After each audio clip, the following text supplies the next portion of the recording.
সঙ্গীত জগতের জনপ্রিয় ব্যান্ড অর্থহীন বরাবরই তরুণ মিউজিশিয়ানদের নিয়ে কাজ করে দলটি।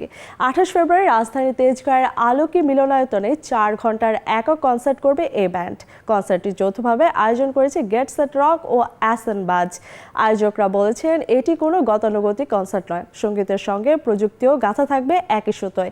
28 ফেব্রুয়ারি সন্ধ্যা 6টায় শুরু হবে কনসার্টটি, বিকাল 4টায় খোলা হবে গেট। তবে এই আয়োজন উপভোগ করতে কত খরচ হবে তা জানানো হয়নি এখনো। গেট সেট রক ওয়েবসাইটে শিগগির শুরু হবে অগ্রিম টিকিট বিক্রি। দীর্ঘদিন ধরে ক্যান্সারের সঙ্গে লড়ছেন অর্থহীনের দলনেতা ও ভোকাল সাইদুস সালেহীন সুমন।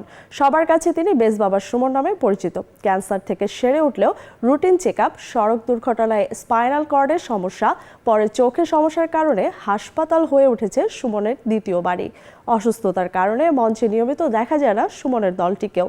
গত বছর তারা 1 বছরের বিরতি দিয়ে লিজার্ডস অব দ্য ডেকেড শিরোনামের কনসার্টে ফিরেছিল। বর্তমানে দলটি তাদের নতুন অ্যালবাম ফিনিক্সের ডায়েরি 2 নিয়ে ব্যস্ত সময় পার করছে।